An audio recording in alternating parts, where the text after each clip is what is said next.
He's the devil in himself.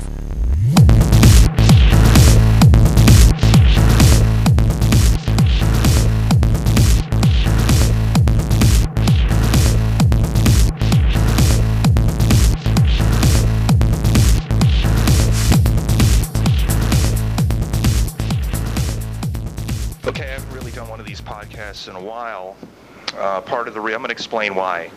There's more than one reason, but one of the reasons is because it always has sort of a political bent, a political flavor. What do you think about what's going on in the world? Blah, blah, blah. The elections and all this other stuff. The thing is, when you talk about politics and you bring that stuff up, you always invite criticism. If you don't want to be criticized, if you don't want to fight with people, then why do it? And on my YouTube stuff where I post the videos at and blah, blah, blah, I get a lot of thumbs down. You know, a lot of people don't like what I say. And I deal with that, and that's cool. It's kind of like I want to get out of the sandbox. In other words, I think politics is so dumb. The way the media sets it up, the issues that people who run for office have to deal with and the questions that the media asks don't seem to be connected to what people are going through. I'll give you an example. The deficit and the government spending and all, that's a real problem. The government, spending a lot of money in the deficit. Well, the truth is, I don't know anybody who's out on the street and sleeping in their car because of the deficit. I can name people who are going through that situation. They've lost everything because of a healthcare cost, or they can't get a job somewhere. And then their attempt is to convince people out there that somehow the government, if the government would just, shrink somehow, and, I don't even know what that means, other than, well, you're going to lay off people who work for the government? Is that how you're going to solve the problems in this country? Well, we'll decrease government spending, and then taxes will be lower, and that will encourage growth. That's what they say, but in truth, I've always known this, and I don't know how, I must be from another planet or something, because I always thought it was a consumer-based economy. I always thought your money comes from the fact that people are buying what you're selling. And they've unloaded this argument again and again, that if you lower taxes for people who have a lot of money, that's going to benefit everybody. And it just doesn't. And besides all that, the truth, the other side of the coin is, when the government taxes money, the money doesn't just disappear. It still exists. It's just going to somebody who works for the government. And they go out and spend the money. You go to a restaurant or a movie or whatever. They're paying their bills just like everybody else is. They've made up this myth that if the government taxes, and I'm not saying high taxes are good, but they've made up this myth that if the government taxes money, that's like bad for the economy somehow. I'm not saying taxes should be high or low, but why is that really an issue? The issue has always been the economy ever since the collapse of 2008, 2009, whatever. And it hasn't improved. I think things suck for a lot of people. I don't think this is a good president that we've got. But the other side had their chance to come up with somebody else, and they came up with Mitt Romney, some guy who, I don't know, you could tell that he probably has a yacht and a few different cars and a few different houses, and one of those guys who, they went through his past. So, you took over some company, and then you fired everybody. You laid everybody off who was working to make a living. And it really is just a whole class warfare scenario. There's a bunch of people who run the world who, they can't run it for the benefit of the people in it. Because money is a limited resource. There's only so much money in the world. That's been one of the criticisms of this current administration. They say, well, they're out there printing more money. That's bad for the economy. Well, why is that bad for the economy? Well, it will devalue the currency. Well, that proves a point. The point that's proven by that is that money's a limited resource and you can't make money. That everything really is redistribution. And it also brings up the point that if you think about it long enough, you realize that there's an equal amount of money in circulation, whether the economy is good or bad. When the economy was good, there was just as much money in existence as when it's bad. So it's not really, I probably have gone over this before, it seems to me that it's not really an economic problem at all, but it's a political problem, that you yourself, you're not allowed to have money because it'll cost somebody else money. And the people who are pulling the strings, they're getting money off of, guess what? You don't get any for yourself. So it is a class warfare society. It's the way it really is. Meanwhile, I read these stories with everybody's complaining about people who are on welfare or food stamps, as if the people who have nothing or have next to nothing are the people who are the drain on the economy. The economy is indeed a drain on them because they don't have any. So how can they be exploiting the system if they don't have anything? So again, that's why I didn't really do one of these podcasts lately, because it's just going over the same old crap over and over again. And I noticed that a lot of us have realized the facts of how things really work, and the mainstream media has not. And that includes the Democratic Party, because I watched way back when those debates between Barack Obama and Romney, and I sat there and I wanted to scream. Not because Obama was doing a bad job, although he wasn't really doing all that great of a job. Romney was slick, he was professional. He said all the things that made him look like he knew what he was going to do, but I think people didn't vote for him because they thought he was full of crap. At least I thought he was full of crap. When a guy's full of crap and he's saying all the right things, sure, it feels good if you believe what he's saying. Oh, we could create 12 million jobs overnight. All we have to do is flip on a light switch, and it's crap. I don't think anybody was really believing that. I know I wasn't. And Barack, especially in the first debate, looked really tired. Looked like he didn't get any sleep the night before. He didn't do that great of a job, and he hasn't really done all that great of a job as a president either. I can't think of anything that's better since he's gotten in there. But whatever. I'm not here to judge or to defend anybody. Here's the part that pissed me off the most about watching these debates, and I've seen this again and again, between the Democrats and the Republicans. If I had to hear middle class one more time, I was getting so angry about that. That's what I mean when I'm talking about like a disconnect. Sure, the middle class has problems. We want to help the middle class. That's all they kept saying. Middle class tax. My plan also has a. Romney would say, "Oh, my plan also has a middle class, but it's also got a tax cut for rich people." So, which, this guy. I love it that the mainstream media thinks somebody who makes $250,000 a year is middle class. That's like 10 times the amount of money that most people I know make. That's middle class. Jeez, I would love to be middle class. Sounds great. 250,000. That's middle class. Is it? Jeez. As it turns out, my family and everybody I know, and 90% of the people I know, are just dirt fucking poor, as it turns out. Anyway, it's clear that there are more people moving down in the middle class than up. That's true too. So they talk a good game about the middle class. We're here to support the middle class. But people in the middle class got problems. But who's got real problems? More than people who are in the middle class? Poor people.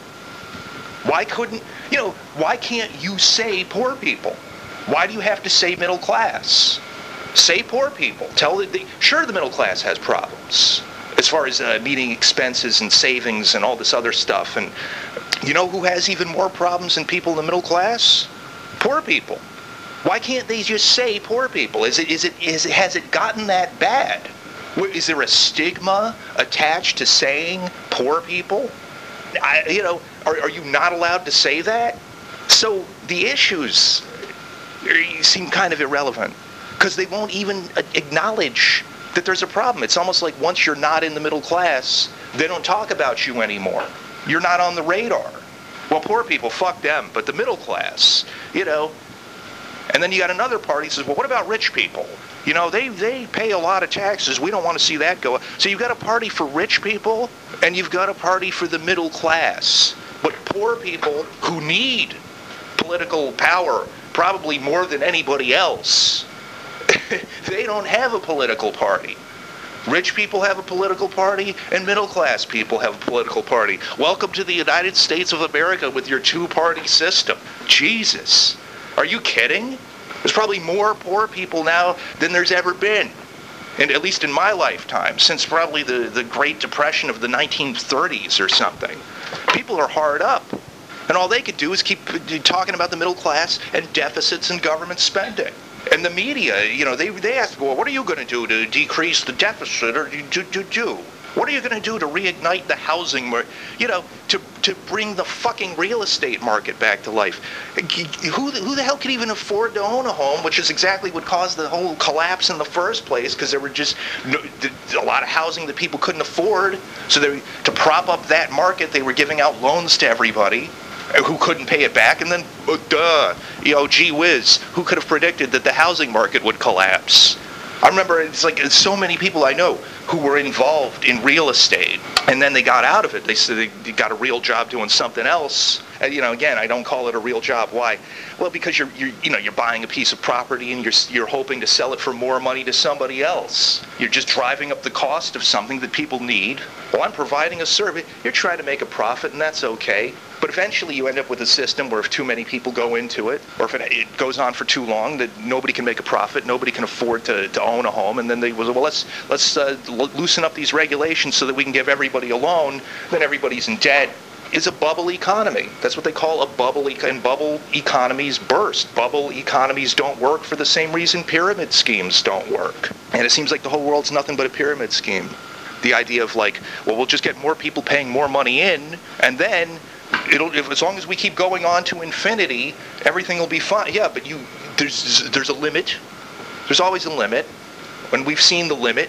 And so that collapsed, and everybody says, well, it's the Democrats' fault that it collapsed, or it's the Republicans' fault that it collapsed. It's both parties' fault. Now, I'm not interested in this politics thing anymore. That's why I don't like talking about this stuff, because I look at the news, I look at what they're talking about on the news, and I say this isn't really relevant.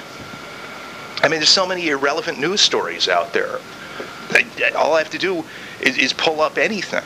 In some ways, it doesn't even matter who won the election.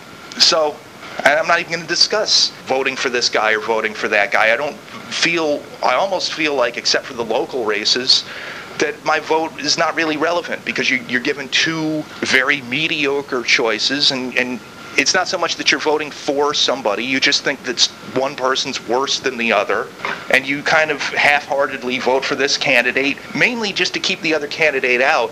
It's not even a vote for the candidate.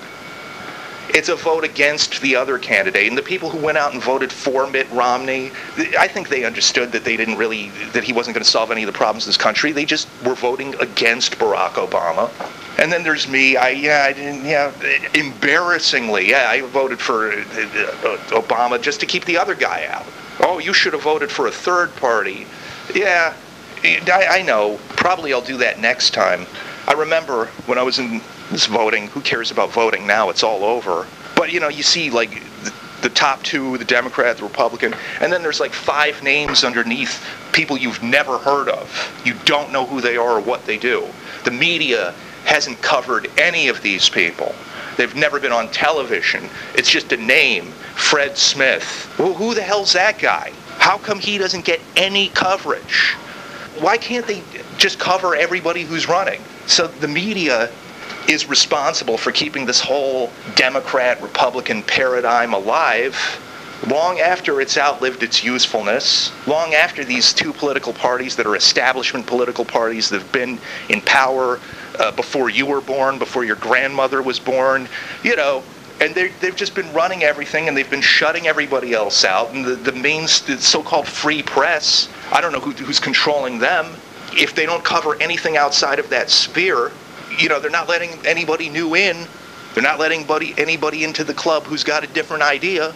They're keeping everybody. It's the Democrat and the Republican, and that's it. So I'm looking for a different. And again, it sounds so juvenile. I'm looking for a different political party, but because the reason that sounds juvenile is because I don't really believe in politics anymore. How far can you take this thing? It's not that these people can't solve problems, but they're part of a structure that doesn't want to. They're about protecting the people who already have the power and keeping the people who don't have power without power, which is why you've got two political parties. One of them talks about, well, I'm in favor of the middle class, but also rich people. And you've got another political party says, well, I'm in favor of the middle class too.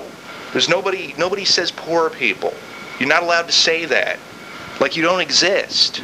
And if you want to talk about breaking up the demographics of this country by income, poor people would be the largest growing amount of people that there are. You know, where's our where's our political party? Hey, I just got through watching the news. I found out that if you make you're middle class, if you make $250,000 a year, who the hell do you know is even making that amount of money? And you have a journalist, somebody, or somebody sitting behind a desk as a news, tell you that with a straight. God Almighty, these people are way overpaid, man. If they think that's normal. But they're not covering anything. They're not covering. That's the media is part of the problem too, and the culture is part of the problem. But who wants to complain about problems? There's solutions, but they have to come from the ground up. They can't come from the top down. Protest movements don't work. That's why I'm not really part of anything. They don't really work. Let's stand out in the street and wave a sign around. And then when that doesn't work, go smash in a few storefront windows, and we'll have a riot to go along with the protest.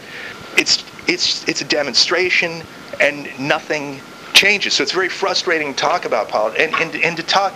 What's worse than talking about politics is talking about politics to people who are interested in politics, because they think they know everything. And you listen to what they have to say, and they don't. I'm at least willing to admit that there aren't any real easy solutions. Sure, there are solutions. But you got to get back to basics. And the basics you have to get back to are truth. And it's not just that the Democrats don't tell the truth and the Republicans don't tell the truth, and the media doesn't tell the truth, and the Hollywood doesn't tell the truth. It's almost like if you tell the truth, you're not allowed on television to begin with. We're not going to talk about that. The people who are bringing us the issues that we ought to be concerned about are not even... They're probably living in the Hollywood Hills or something, or some penthouse in New York. They're celebrities themselves. They're separated from the people to begin with. We need citizen journalists, people who are going to speak. Is that a solution? I don't know. In closing, I can only say that normal people need to speak out more. People who are not part of the media, not part of Hollywood, not part of show business. We need the normal people, the regular people, to step up to the microphone and offer the examples of their lives as evidence for what we can easily perceive as being an injustice in the world. And if people don't do that, we will always fail. But if people do that, I think that's the only way to find any kind of realistic solutions. Anyway, this is RAW signing off. Take care.